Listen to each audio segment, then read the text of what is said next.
Chemistry जो exam के लिए बहुत ही महत्वपूर्ण होने वाला है, जो चैप्टर है पदार्थ, क्या है, पदार्थ चैप्टर है। तो यहाँ से 2-3 क्वेश्चन फिक्स से आना ही आना है, कोई भी एग्ज़ाम में 3-4 भी हो सकता है। तो चलिए हम स्टार्ट करते हैं। शॉर्ट नोट्स के द्वारा ये चैप्टर को समाप्त करने वाले हैं। जो चैप्टर है उसका नाम है पदार्थ। क्या है, पदार्थ नाम है। बात कीजिए पदार्थ, पदार्थ क्या है? तो पदार्थ उसे बोलते हैं जो स्थान घेरता है, जिसमें द्रव्यमान हो, आयतन हो, उसे क्या बोलते हैं, पदार्थ बोलते हैं। एग्जाम्पल में किताब, किताब क्या है, पदार्थ है। पानी क्या है, पदार्थ है। पर्वत क्या है, पदार्थ है। और ऑक्सीजन क्या है, पदार्थ है। ये सब क्या है, ये सब क्या पता है, ये सब स्थान घेरता है। और इसमें द्रव्यमान है, वो स्थान घेरता है जिसमें आयतन हो, वो क्या है, पदार्थ हो। ठीक है, जैसे जैसे पूछे एग्जाम्पल में इनमें कौन सा पदार्थ नहीं है, तो कौन सा नहीं है, तो खुशी। बता, खुशी एक खुशी क्या है, एक माहौल है, खुशी का माहौल है। तो क्या है, वो स्थान घेरता है, नहीं। वो गुस्सा, गुस्सा क्या स्थान घेरता है, नहीं। ये क्या है, तो पदार्थ नहीं है। नेक्स्ट है, बात कीजिएगा पदार्थ का गुण का, पदार्थ के गुण के। तो पदार्थ का गुण क्या है, सभी पदार्थ सूक्ष्म कण से बना होता है। पूछेगा कि पदार्थ किनका बना होता है, पदार्थ सूक्ष्म कण का बना होता है। ठीक है, ये कण हमेशा गतिशील रहते हैं। परमाणु जो होते हैं, पदार्थ के जो परमाणु होते हैं वो क्या होते हैं, हमेशा गतिशील होते हैं। मतलब कण क्या होता है, हमेशा गतिशील रहते हैं। ठीक है, ये कणों के बीच आकर्षण बल होता है। पूछेगा पदार्थ के पदार्थ के कणों के बीच क्या होता है, आकर्षण बल होता है। हाँ होता है, आकर्षण बल होता है। और कणों के बीच खाली स्थान होता है। हाँ होता है।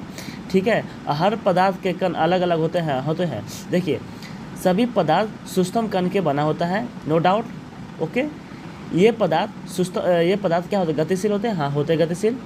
ठीक है, ये पदार्थ में आकर्षण बल होता है। हाँ होता है। और इस कणों के बीच खाली स्थान होता है। हाँ होता है। और हर पदार्थ अलग अलग होते हैं। हाँ होते हैं। तो इसी कारण क्या है, ये क्या है, तो पदार्थ का गुण है। पदार्थ क्या है, गुण है। समझ गए। अगला है पदार्थ का भौतिक वर्गीकरण। मतलब कि पदार्थ के भौतिक आधार पर कितने भागों में बांटा गया है, तो पदार्थ को भौतिक आधार पर 3 भागों में बांटा गया है। 3 प्रकार के होते हैं। ठीक है, पहला है ठोस, द्रव और गैस। बात कर रहा है भौतिक गुण का। ओके, तो पदार्थ के भौतिक गुण के आधार पर कितने भागों में बांटा गया है, 3 भागों में, ठोस, द्रव, गैस। बात कीजिएगा ठोस का। क्या है, ठोस अवस्था का। ठोस पदार्थ की आकृति, आयतन दोनों क्या होती है, निश्चित होती है। पूछेगा इसका आकृति और आयतन दोनों क्या होती है, तो निश्चित होती है। ठीक है, नेक्स्ट है ठोस पदार्थ की आंतरिक स्थान बहुत कम होते हैं, लेकिन आंतरिक बल अति प्रबल होती है। देखिए, ठोस पदार्थ की आंतरिक स्थान जो होती है बहुत कम होती है। ठीक है, लेकिन आंतरिक बल क्या होती है, अत्यंत ही बहुत मजबूत होती है, प्रबल होती है। स्थान कम होती है लेकिन आंतरिक बल क्या होती है, प्रबल होती है। ठीक है, किस में, पदार्थ के ठोस पदार्थ में। ठीक है, ठोस पदार्थ जो होती है इसकी आकृति और आयतन दोनों क्या होती है, निश्चित होती है। पहला पॉइंट। दूसरा पॉइंट क्या है, इसकी आंतरिक बल क्या होती है, बहुत ही कम होती है। इसकी आंतरिक बल अत्यंत ही प्रबल होती है। आंतरिक स्थान पूछेगा तो बहुत ही कम होती है, और आंतरिक बल पूछेगा तो सबसे प्रबल होती है। नेक्स्ट है ठोस पदार्थ का द्रव्यमान और कथनांक और घनत्व द्रव तथा गैस पदार्थ की अपेक्षा उच्च होती है। पूछेगा ठोस पदार्थ का द्रव्यमान और कथनांक और घनत्व द्रव पदार्थ और गैस पदार्थ की अपेक्षा क्या होती है, तो उच्च होती है। मतलब द्रव पदार्थ और गैस पदार्थ की तुलना में ठोस पदार्थ द्रव्यमान और कथनांक और घनत्व सबसे उच्च होती है। किनका, तो ठोस पदार्थ की। ठीक है, नेक्स्ट पॉइंट है ठोस पदार्थ में आंतरिक बल प्रबल होने के कारण ये काफ़ी कठोर होती है। ठोस पदार्थ वो कठोर क्या होती है, जैसे लोहा क्या कठोर है। एक लोहा मारता है तो आदमी मर जाता है। वो कठोर क्यों है, क्योंकि उसमें आंतरिक बल बहुत मजबूत है, कठोर है। इसी कारण ये क्या है, तो ये क्या है, तो बहुत ही मजबूत होती है। और ठोस पदार्थ में बहाव की गुण नहीं पाते, लेकिन ठोस पदार्थ वो हालाहाली बहती नहीं है। ठीक है, उसका फ्लो नहीं होती है। ठोस पदार्थ में क्या होता है, बहाव नहीं होती है। ठोस पदार्थ में संपीड़ित का गुण नहीं पाता है। ठीक है, ठोस प्रकार, ठोस को 2 भाग में बांटा गया है। एक है क्रिस्टलीय, एक है अक्रिस्टलीय। ठीक है, क्रिस्टलीय यह वास्तविक क्रिस्टलीय ठोस पदार्थ का है। ठीक है, यह वास्तविक क्रिस्टलीय ठोस पदार्थ है। पूछेगा वास्तविक क्रिस्टलीय ठोस पदार्थ किसे बोलते हैं, तो क्रिस्टलीय पदार्थ को बोलते हैं। यह रवादार ठोस पदार्थ कहते हैं। पूछेगा रवादार ठोस पदार्थ किसे बोलते हैं, तो क्रिस्टलीय पदार्थ को बोलते हैं। निम्नलिखित विशेषताएं इसके नियमित रूप से व्यवस्थित रहते हैं। क्रिस्टलीय ठोस के जो कण होते हैं वो हमेशा क्या होते हैं, तो नियमित होते हैं और इसकी निश्चित ज्यामिति आकृति होती है। इसकी जो निश्चित ज्यामिति जो होती है वो हमेशा आकृति होती है, ज्यामिति आकृति की होती है। ठीक है, जैसे चीनी क्या है, यह क्या है, क्रिस्टलीय है। ठीक है, लवण क्या है, क्रिस्टलीय है। ठीक है, इसमें क्या है, रवेदार ठोस पदार्थ होती हैं। ओके, क्या है, क्रिस्टलीय क्या है, रवेदार ठोस पदार्थ है। ठीक है, या नियमित रूप से व्यवस्थित रहते हैं या इसकी निश्चित ज्यामिति आकृति होती है। किनका, तो क्रिस्टलीय की। नेक्स्ट है, बात कीजिएगा अक्रिस्टलीय की। अक्रिस्टलीय ठोस या आभासी ठोस या आंतरिक अतिशित द्रव कहा जाता है। इसे अक्रिस्टलीय ठोस क्या बोलते हैं, आभासी ठोस या अतिशित द्रव कहा जाता है। ठीक है, इसका निम्नलिखित विशेषता समझिए। इसका विशेषता क्या है, इसका विशेषता निम्न है। इसका विशेषता समझिएगा, तो इसका विशेषता निम्न है। एग्जाम्पल में निम्नलिखित विशेषताएं क्या है, निम्नलिखित विशेषताएं इस ठोस के कण मतलब अणु और परमाणु नियमित क्रम से व्यवस्थित नहीं रहते हैं।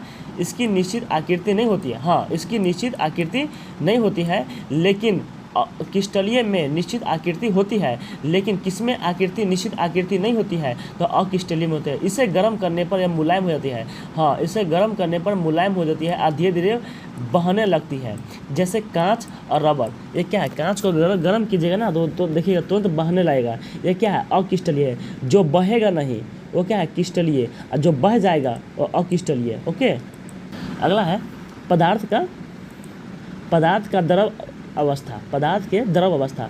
आप लोग ठोस अवस्था पढ़ लिए, आप क्या है, द्रव अवस्था। पहला क्या है, ठोस अवस्था। पहला क्या है, तो ठोस अवस्था है। ठीक है, पहला ठोस अवस्था अपन लोग पढ़ लिए। बात कीजिए द्रव का आंतरिक बल ठोस पदार्थ की तुलना में कम होती है। द्रव का आंतरिक बल ठोस पदार्थ की तुलना में कम होती है। उसमें आंतरिक बल किसमें ज़्यादा होती है, तो ठोस पदार्थ में। ठीक है, लेकिन इसमें ठोस पदार्थ की तुलना में क्या होती है, कम होती है। और द्रव पदार्थ में आंतरिक स्थान ठोस पदार्थ से ज़्यादा होती है। देखिए, आंतरिक स्थान पूछेगा ना तो ठोस पदार्थ की तुलना में ज़्यादा होती है, लेकिन आंतरिक बल बात कीजिएगा तो ठोस में ज़्यादा होती है और द्रव में कम होती है। ठीक है, द्रव में आंतरिक बल कम होती है और आंतरिक स्थान ज़्यादा होती है। ओके, देखिए दो बात समझिए। द्रव में आंतरिक बल ज़्यादा होती है लेकिन आंतरिक स्थान कम होती है। कोई दिक्कत, नो दिक्कत। दूसरा पॉइंट है, इसका द्रव पदार्थ आयतन निश्चित होती है परंतु आकृति निश्चित नहीं होती है। हाँ, पूछेगा एग्जाम में कि द्रव पदार्थ की आयतन क्या होती है, निश्चित होती है। हाँ, निश्चित होती है। आकृति निश्चित नहीं होती है, लेकिन आकृति निश्चित नहीं होती है।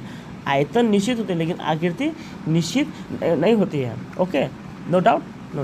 अगला है तीसरा पॉइंट, द्रव पदार्थ को जिस बर्तन में रखा जाता है वह उसी की आकृति ग्रहण कर लेती है। क्या बोले, आकृति निश्चित नहीं होती है। अगर हम द्रव पदार्थ को बर्तन में रखेंगे, जैसे मान लो डोल है, डोल में रखेंगे तो वो डोल की आकृति हो जाएगी। अगर हम गिलास में रखेंगे वो गिलास में रखेंगे तो वो गिलास की आकृति हो जाएगी। इसी कारण द्रव की आकृति क्या होती है, समान नहीं होती है, निश्चित नहीं होती है, लेकिन आयतन क्या होती है, तो निश्चित होती है। डाउट। नेक्स्ट है, द्रव पदार्थ की आंतरिक बल कम होने के कारण इसे बहने की प्रवृत्ति अधिक पाई जाती है। ऐसे पदार्थ जिसमें बहने की प्रवृत्ति पाई जाती है उसे तरल कहते हैं। तरल क्या है, जिसमें बहने, जैसे पानी क्या है, एक तरल पदार्थ है। दूध क्या है, एक तरल पदार्थ है। ठीक है, डाउट, नो डाउट। द्रव एक तरल पदार्थ है। द्रव क्या है, एक तरल पदार्थ है। द्रव में विसरण का गुण पाया जाता है। द्रव में क्या चीज गुण पाया जाता है, तो विसरण का गुण पाया जाता है, अर्थात यह विभिन्न प्रकार के द्रव आपस घुल मिल जाते हैं। आपस में घुल मिल जाते हैं। ठीक है, द्रव जो होते हैं पानी और दूध वो क्या होता है, आपस में घुल मिल जाती है। इसमें विसरण का गुण भी पाया जाता है। जैसे दाल में पानी मिक्स हो जाता है, ये क्या है, विसरण हो गया। क्या हो गया, विसरण हो गया। और द्रव क्या है, एक तरल पदार्थ है। द्रव क्या है, एक तरल पदार्थ है। नेक्स्ट है, बात कीजिएगा पदार्थ की गैस अवस्था। कौन अवस्था, तो गैस अवस्था की बात कीजिएगा। गैस का आंतरिक बल सबसे कम होते। पूछेगा कि सबसे ज़्यादा आंतरिक बल कम किसकी होती है, तो गैस की होती है। और सबसे कम पूछेगा तो गैस की होती है, और सबसे ज़्यादा पूछेगा तो ठोस में होती है। और आंतरिक स्थान सबसे ज़्यादा किस में होती है, तो गैस में होती है। आंतरिक स्थान सबसे ज़्यादा किस में होती है, तो गैस में होती है। ना तो निश्चित आकृति होती है, ना ही निश्चित आयतन होती है। पूछेगा कि किस में निश्चित आकृति नहीं होती है और न ही निश्चित आयतन होती है, तो गैस में नहीं होती। किस में होती है, तो गैस में नहीं होती है। कोई दिक्कत, नो दिक्कत। गैस में घनत्व, द्रव्यनांक और कथनांक ठोस एवं द्रव पदार्थ में काफ़ी कम होती है। गैस में द्रव्यनांक और कथनांक, ठीक है, ठोस और द्रव की तुलना में काफ़ी कम होती है। ठीक है, पूछेगा गैस में घनत्व और द्रव्यनांक और कथनांक, ठीक है, ठोस और द्रव की तुलना में क्या होती है, काफ़ी क्या होती है, तो कम होती है। काफ़ी क्या होती है, तो कम होती है। नेक्स्ट पढ़ना है पदार्थ की चौथी अवस्था, मतलब चतुर्थ अवस्था। पदार्थ की चौथी अवस्था को प्लाज्मा कहते हैं। प्लाज्मा किनको बोलते हैं, पूछेगा पदार्थ की चौथी अवस्था क्या बोलते हैं, तो प्लाज्मा कहते हैं। और प्लाज्मा अत्यंत ही उच्च ताप का बने होते हैं। देखिए बहुत जिसमें आग लगा हो, जिसमें छुच्छे आग लगा हो, वो क्या है, वो सोचिए वो प्लाज्मा है। क्या है, प्लाज्मा है। सूर्य और तारा वो क्या है, एक प्लाज्मा अवस्था में है। ठीक है, ये VBI है, VBI ये पूछता भी एग्जाम में। पूछेगा सूर्य और तारा किस अवस्था में होती है, तो प्लाज्मा अवस्था में होती है। तो ब्रह्मांड में 96% प्लाज्मा अवस्था में होती है। ठीक है, प्लाज्मा अवस्था में है। और प्लाज्मा की पहचान किसने की थी, तो विलियम क्रूस ने की थी।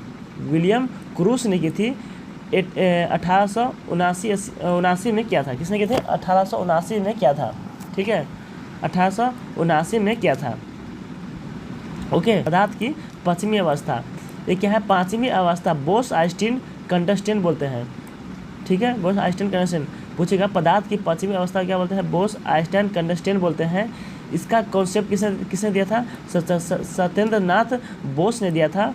ये पता है, देखिए सबसे ज़्यादा गर्म होगा तो प्लाज्मा अवस्था में, सबसे ज़्यादा ठंडा होगा तो किस अवस्था में, तो बोस-आइंस्टीन कंडक्शन की अवस्था में होगा। ठीक है, अगर 0 डिग्री सेंटीग्रेड पे या 0 केल्विन पे या 273 डिग्री पे अगर ठंडा कर रहे हैं तो क्या है, यह पांचवी अवस्था में, मतलब क्या है, तो बोस-आइंस्टीन कंडक्शन की पांचवी अवस्था में आ जाएगी।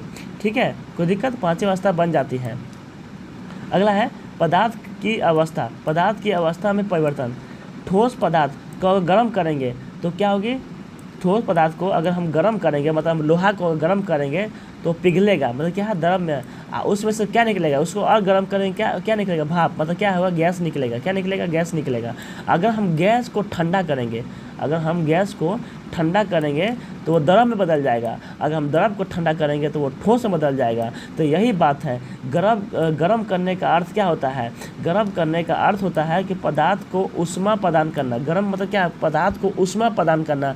और ठंडा मतलब क्या होता है कि पदार्थ को ऊष्मा की ऊर्जा कम करना, मतलब पदार्थ में ऊष्मा की ऊर्जा कम करना।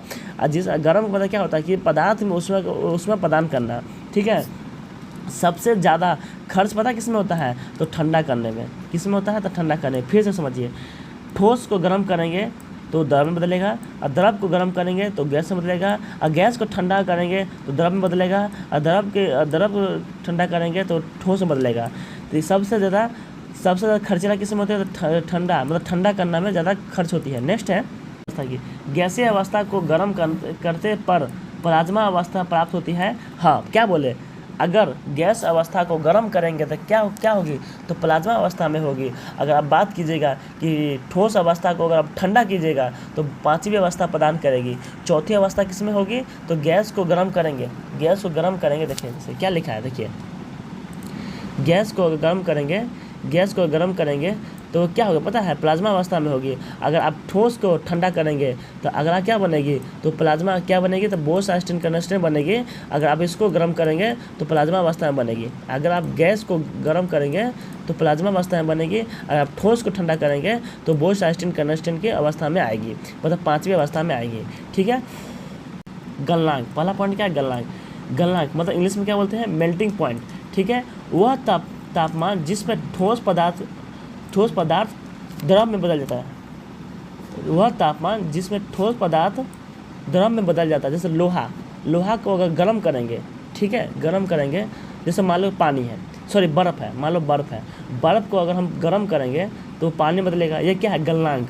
इसे क्या बोलते हैं, गलनांक मतलब क्या, मेल्टिंग पॉइंट बोलते हैं। ठीक है, इसे किन को बोलते हैं मेल्टिंग पॉइंट, तो बोलते हैं गलनांक को मेल्टिंग पॉइंट बोलते हैं। जैसे बर्फ़ को अगर हम गर्म करेंगे, ठीक है, तो पानी बदलेगा। क्या है? पानी बदलेगा। या क्या है? गलनांक है। अगला है हिमांक, फ्रीजिंग पॉइंट। वह तापमान जिसमें द्रव पदार्थ को ठोस में बदल जाता है, मतलब द्रव पदार्थ को अगर आप ठोस में बदलिएगा तो क्या होगा? हिमांक। क्या हो गया? हिमांक मतलब जमाना। ठीक है, पानी को अगर आप ठंडा कीजिएगा तो वो बर्फ़ में बदलेगा। ये क्या होगा? हिमांक। हिमांक का मतलब क्या होगा? जमाना। गलनांक का मतलब क्या होगा? गलाना।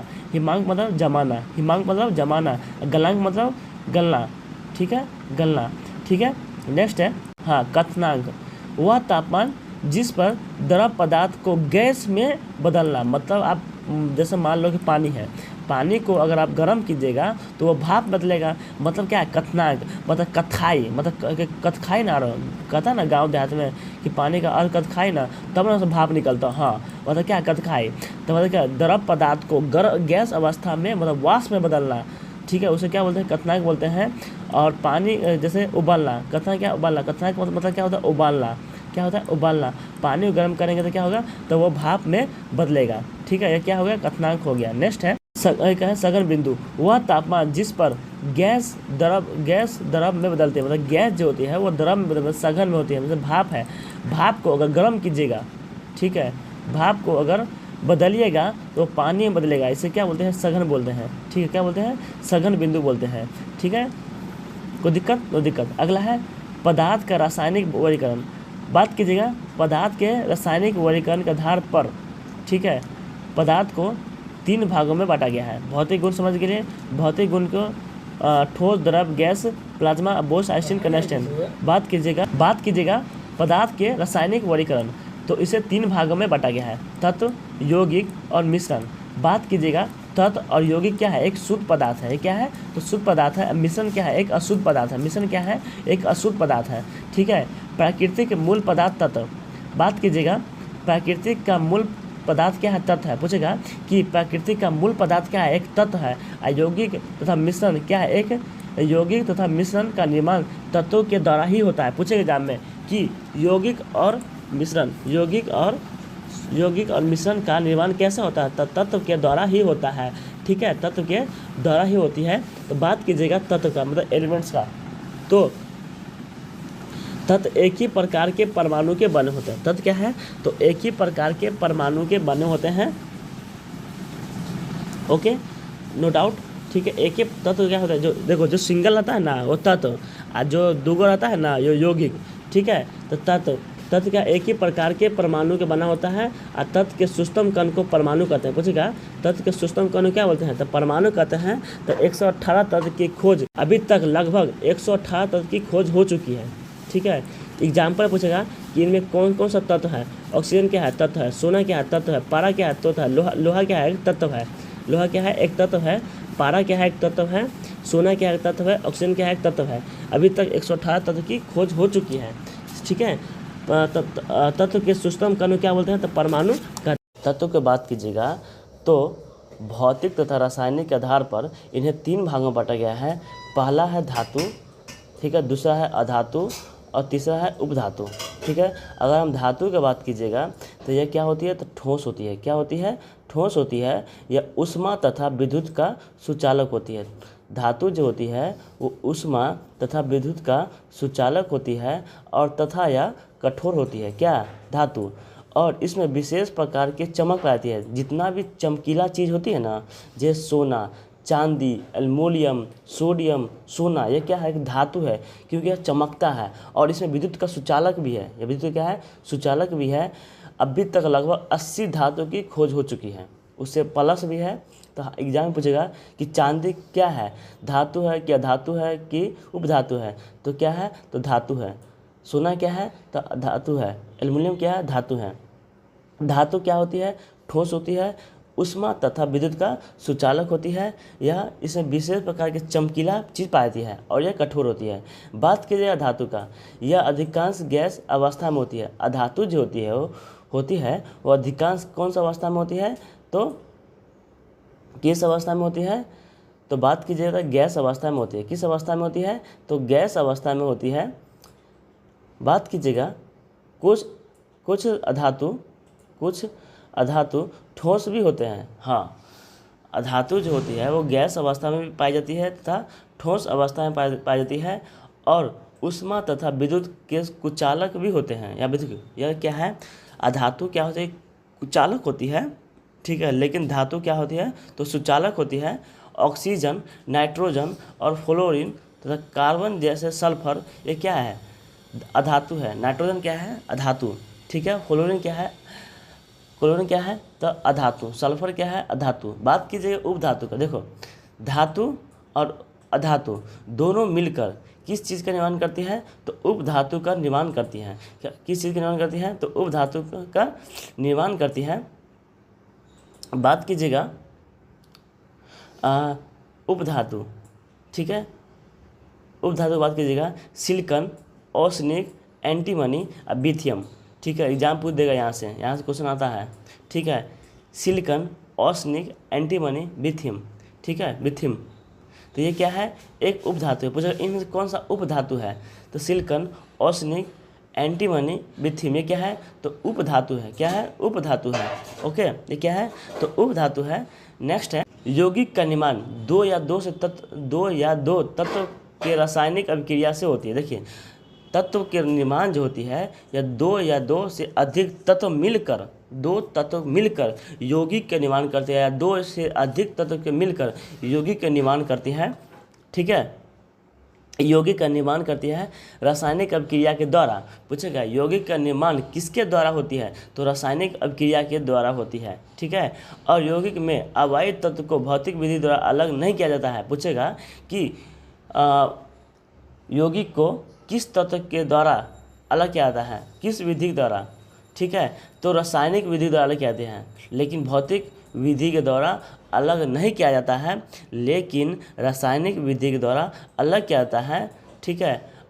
क्या लिखा है कि अवयव तत्व को भौतिक विधि के द्वारा अलग किया जाता है, मतलब यौगिक में अवयव तत्व को हमको अलग निकालना है तो हम रासायनिक विधि द्वारा अलग करेंगे, ना कि भौतिक विधि द्वारा हम अलग करेंगे। बात कीजिए यौगिक का द्रव्यमान कथनांक निश्चित होती है। देखिए यौगिक का द्रव्यमान और कथनांक दोनों क्या होती है, इसका निश्चित होती है, ठीक है। यौगिक क्या है, एक शुद्ध पदार्थ है, और यौगिक के सूक्ष्म कण अणु कहलाते हैं, ठीक है।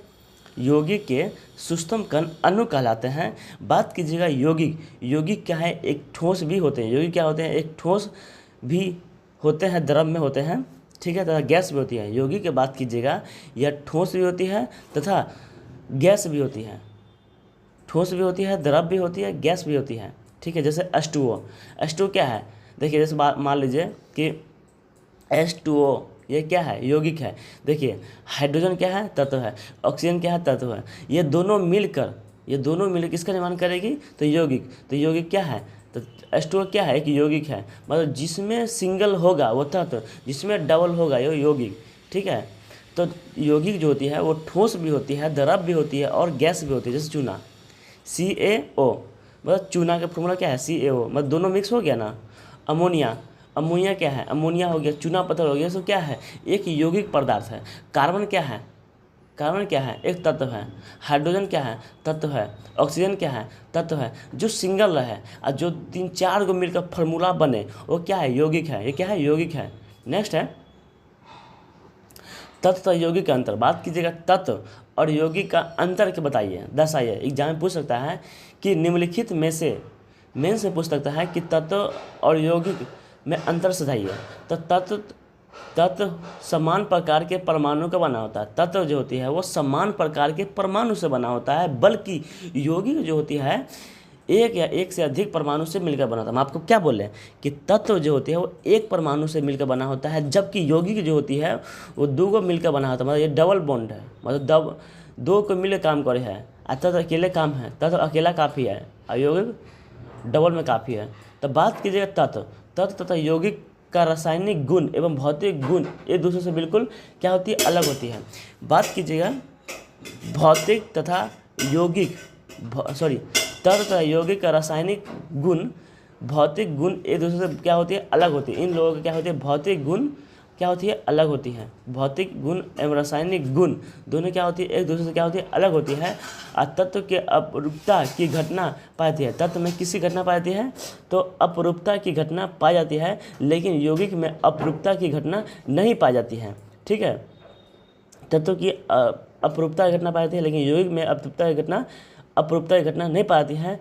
तत्व को रासायनिक संकेत के द्वारा दर्शाया जाता है। बात कीजिएगा तत्व को किस संकेत के द्वारा दर्शाया जाता है, तो रासायनिक संकेत के द्वारा दर्शाया जाता है, लेकिन यौगिक को सूत्र के जैसे मान लीजिए कि कोई कार्बन है, तो कार्बन को किसको दर्शाया जाता है, तो रासायनिक सूत्र के द्वारा। जैसे सी कार्बन है, जैसे ऑक्सीजन की बात कीजिएगा तो ऑक्सीजन क्या है, एक तत्व है, तो जैसे क्या ओ, मतलब इनको क्या है, संकेत के द्वारा दर्शाया जाता है। और बात कीजिएगा यौगिक को, तो जैसे क्या है, जल क्या है, तो जल का फॉर्मूला क्या होगा, H2O, तो ये क्या है, यह क्या है, सूत्र के द्वारा दर्शाया जाता है। लेकिन 118 तत्व मिलकर असंख्य यौगिक का निर्माण करती हैं।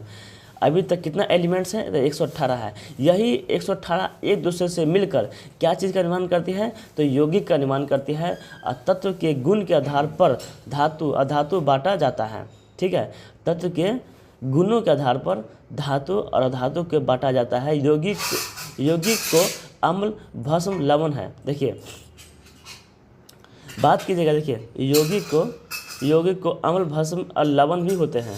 ठीक है, यौगिक क्या होते हैं, अम्ल भस्म एवं लवण के आधार पर बांटते हैं, लेकिन तत्व को गुणों के आधार पर बांटते हैं। ठीक है, नेक्स्ट है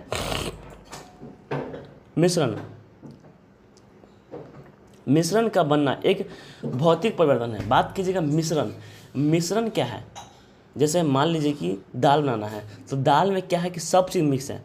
जैसे दाल मिक्स है, पानी मिक्स है, नमक मिक्स है, टमाटर मिक्स है, बाकी सब चीज़ मिक्स है। तो ये क्या है कि मिश्रण है, सबका मिक्स है, तो मिश्रण। ठीक है, मिश्रण को अवयव तत्व के द्वारा अलग किया जाता है। पूछेगा कि मिश्रण को किस तत्व के द्वारा अलग किया जाता है, तो अवयव तत्व के द्वारा अलग किया जाता है। यौगिक को साधारण भौतिक विधि द्वारा अलग किया जाता है। यौगिक को बात कीजिए, देखिए मिश्रण को किस तत्व का अलग किया जाता है, तो अवयव तत्व के द्वारा अलग किया जाता है,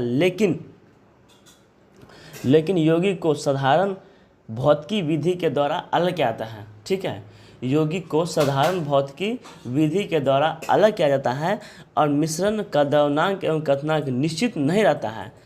ठीक है, लेकिन यौगिक का निश्चित रहता है। ओके, यौगिक साधारण भौतिक विधि के द्वारा अलग किया जाता है। यौगिक को साधारण भौतिक विधि द्वारा अलग किया जाता है, लेकिन मिश्रण को द्रव्यनांक एवं कथनांक दोनों क्या होती है, तो निश्चित नहीं होती है। बात कीजिएगा मिश्रण दो प्रकार के होते हैं, दो भागों में बांटा गया है। पहला समांगी मिश्रण, दूसरा है विसमांगी मिश्रण।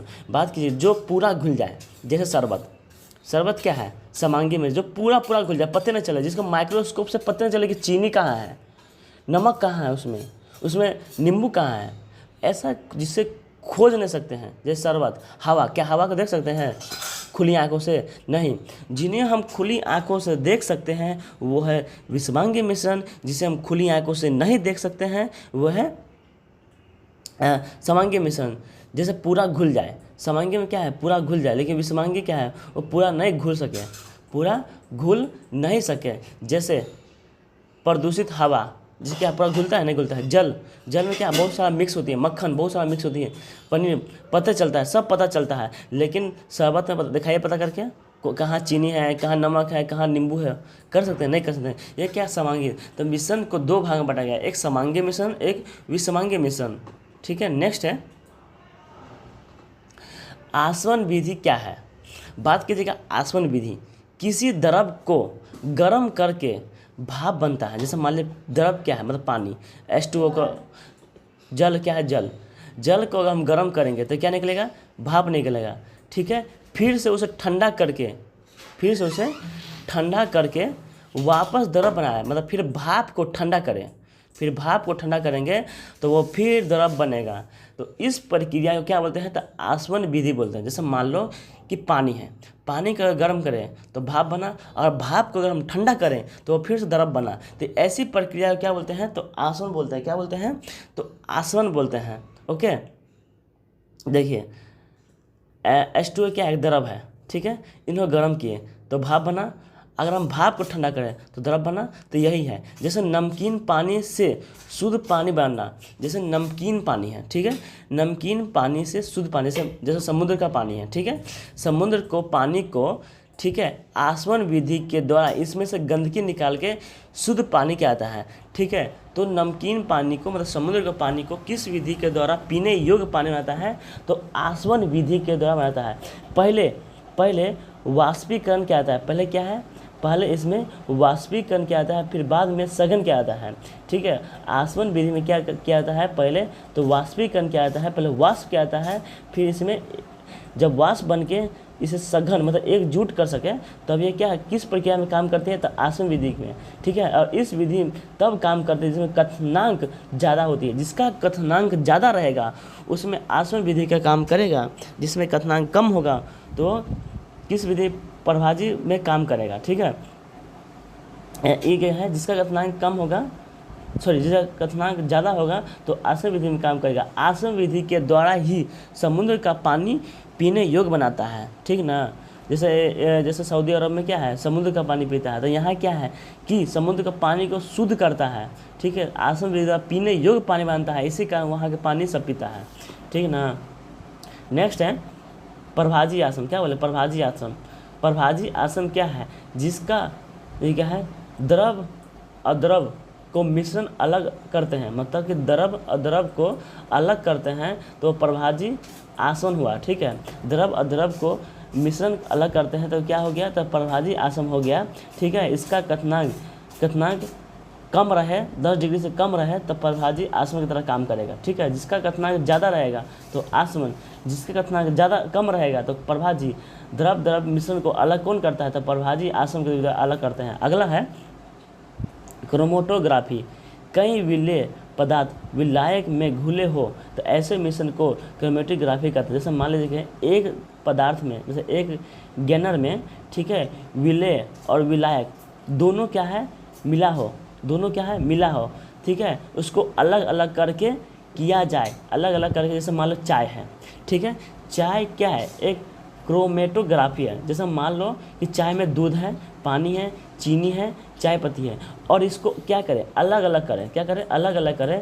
तो इसी को, इसमें खाली पानी निकालना है तो हम कैसे निकालेंगे, पहले दूध को निकालें, फिर चीनी को निकालें, फिर चाय पत्ती निकालें, सिर्फ बचा क्या, पानी। तो ये पानी योग बना, तो इसे क्या है, क्रोमेटोग्राफी है। क्या है, क्रोमेटोग्राफी है। विलेय और विलायक जिसमें घुले हो वो क्या है, तो क्रोमेटोग्राफी। अगला है थिराना, ठीक है, क्या है, थिराना। जैसे मान लो कि एक गैनर है, ठीक है, एक गैनर है जिसमें पानी भी है और ठोस कण भी है, ठीक है, बराबर ठोस कण है, कोई दिक्कत नो दिक्कत। फिर क्या हुआ कि जब हम उसको ठोस को हिलाए, तो जितना वो गैनर को जब हम गैनर के हिलाए तो जितना भी ठोस है वो एक जगह बैठ गया, ठीक है, नीचे आके बैठ गया, ठीक है। जब नीचे आके बैठ गया तो ऊपर का जो पानी बचा उस पानी को निकाल लिए, क्या किए, तो निकाल लिए, गंदा है, उनको कैसे पीने योग्य पानी बनाए। देखिए जैसे मान ले एक गैनल है, ठीक है, उसमें बहुत सारा गंदा अपशिष्ट बड़ा ठोस पदार्थ है, अपशिष्ट पदार्थ है, उसमें हम क्या किए, तो फिटकरी डाल दिए। क्या किए, फिटकरी डाल दिए। जहाँ फिटकरी डाले, ठीक है, उसका कण क्या हुआ, तो नीचे आ गया। देखिए उसका कण क्या हो गया, तो नीचे आ गया, एक जगह क्या हो गया, इकट्ठा हो गया, ठीक है। तो इस प्रक्रिया को क्या बोलेंगे, स्कंद कहते हैं। इस प्रक्रिया को क्या बोलेंगे, तो स्कंद कहेंगे। अब बात कीजिएगा, अब इसी पानी में, ठीक है, अब इस पानी को हम फिल्टर टैंक में लाए। जब हम इसमें लाए तो क्या हुआ कि बड़ा ठोस पदार्थ को रख दिए, ठीक है, बड़ा ठोस पदार्थ को रख लिए। इस माहे पानी गिराए, ठीक है, ये पानी को यहाँ गिराए। इसमें पहले से ऑलरेडी ठोस पदार्थ है, इसमें हम रखे हुए थे, इसी पानी को इसमें गिराए और यहाँ पे छन्ना लगा हुआ ताकि ये सब ठोस पदार्थ या अपशिष्ट पदार्थ अंदर न आए। तब इसको क्या पानी डालेंगे तो पानी सिर्फ निकलेगा, ठीक है। जब पानी निकलेगा तो ये पानी कहाँ जाएगा, तो अगला टैंक में जाएगा। अब ये टैंक में अगर हम क्लोरीन डाल दिए, ठीक है, और ब्लीचिंग पाउडर डाल दिए, ठीक है, क्लोरीन और ब्लीचिंग पाउडर डाल दिए तो पानी क्या हो गया, तो शुद्ध हो गया, ठीक है। इसमें क्या होती है, तो यहाँ पर ही पानी शुद्ध नहीं हुआ, लेकिन यहाँ पे क्या हुआ, जीवाणु बच गया, जीवाणु, विषाणु और सूक्ष्मजीव बच गया, ठीक है। और इसमें क्या किया, तो इसमें हम क्या किया, क्लोरीन डाल दिए और ब्लीचिंग पाउडर डाल दिए, जिससे जीवाणु मर गया, विषाणु मर गया और सूक्ष्मजीव मर गया। तब ये गंदा पानी को हम नदी के पानी को पीने योग्य बना सकते हैं। समझ गए।